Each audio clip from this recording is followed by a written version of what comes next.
ভারত থেকে সরাসরি স্বপ্নের শহর দুবাইয়ের পথে।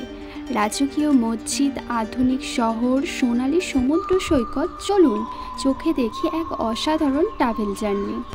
নমস্কার বন্ধুরা, আমি আজকে আপনাদের নিয়ে চললাম ভারত থেকে দুবাইয়ের এক অসাধারণ শহরে। এই ভিডিওতে দেখব কিভাবে দুবাইতে ঘুরতে যাবেন, কোথায় খাবেন, কি দর্শনীয় স্থান ঘুরবেন, হোটেল এবং প্লেন ভাড়া সব কিছুই বিস্তারিত বলবো। তাহলে চলুন শুরু করা যাক আজকের দুবাইয়ের ট্রাভেল ব্লগ। প্রথমেই আসছি আবুধাবির রাজকীয় শেখ জায়েদ গ্র্যান্ড মসজিদে, যেটা সাদা মার্বেলে তৈরি, চোখ ধাঁধানো কারুকাজ। ভ্রমণপ্রেমীদের জন্য এটি অবশ্যই একটি মাস্ট ভিজিট প্লেস। কিভাবে যাবেন? আপনি আবুধাবি বিমানবন্দর থেকে সহজেই ট্যাক্সি বা বাসে পৌঁছে যেতে পারেন শেখ জায়েদ মসজিদে।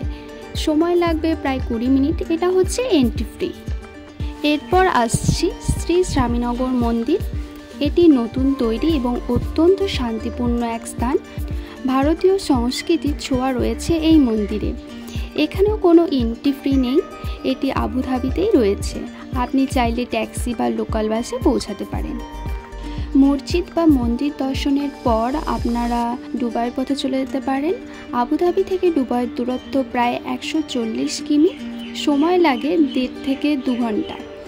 আপনারা এটা উবেরে করে যেতে পারেন, চাইলে আপনি ইন্টারসিটি বাস ধরেও যেতে পারেন, যেটা খুব বাজেট ফ্রেন্ডলি।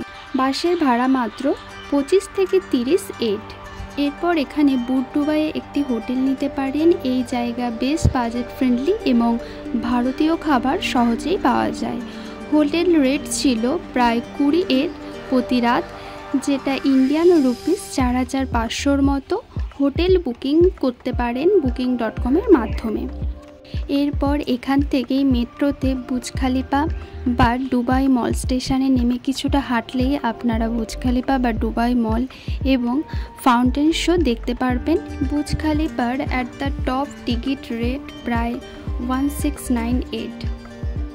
এরপর এখান থেকে আপনারা এয়ারবিএনবি বুক করতে পারেন $35 এক মার্জিত অ্যাপার্টমেন্ট প্লাম ভিউয়ের সহ।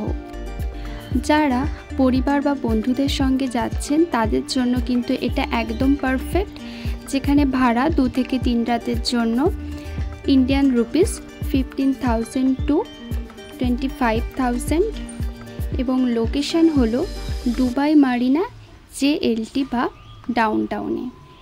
এরপর চলে আসি দুবাইয়ের ট্রাম সফর, যা জাভা থেকে দুবাই মারিনা পর্যন্ত যায়।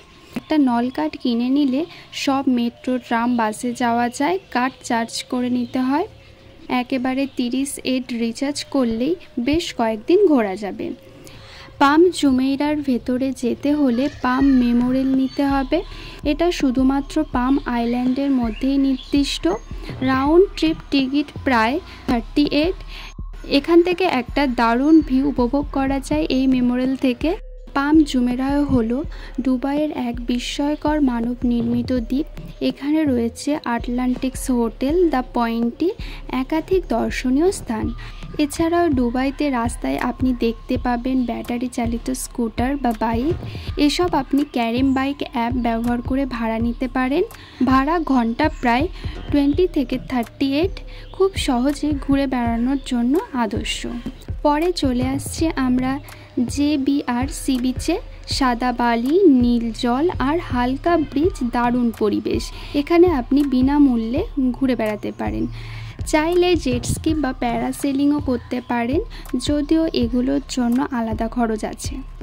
আপনারা যদি এখানে ইন্ডিয়ান খাবার খেতে চান তাহলে এখানে অবশ্যই অনেক রেস্টুরেন্ট রয়েছে, যেমন বুট দুবাই বা কারামা এলাকায় প্রচুর ইন্ডিয়ান রেস্টুরেন্ট আছে।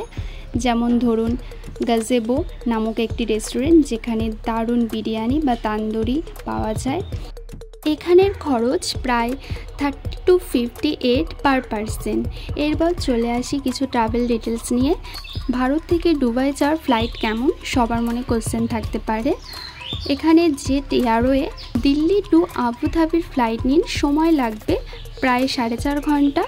ফ্লাইট কস্ট পড়বে 18,000 to 22,000 রিটার্ন টিকিট। তবে আগে ভাগে বুক করলে আরও সস্তায় পাওয়া যেতে পারে। এরপর চলে আসি ভিসা বা কারেন্সি নিয়ে। দুবাই ট্যুরিস্ট ভিসা 30 দিনের খরচ ইন্ডিয়ান রুপিসে 6000 টু 7000। এরপর আসছি টাকা নিয়ে যাওয়া ও খরচা। আপনারা নিও গ্লোবাল কার্ড ব্যবহার করতে পারেন, যেটা আন্তর্জাতিক কারেন্সিতে সস্তায় টাকা কাটে। প্রতিদিনের গড় খরচা হয় দুজনের প্রায় 6000 টাকা। এই ছিল আমাদের ইন্ডিয়া টু দুবাই ভ্রমণের পুরো গল্প। আপনাদের যদি এই ভিডিওটি ভালো লেগে থাকে তাহলে অবশ্যই লাইক, শেয়ার এবং সাবস্ক্রাইব করবেন। আর কোনো কোশ্চেন থাকলে অবশ্যই কমেন্টে লিখে জানাবেন। পরের পর্বে দেখা হবে, ততদিন পর্যন্ত ঘুরে বেড়ান, মজা করুন। ধন্যবাদ।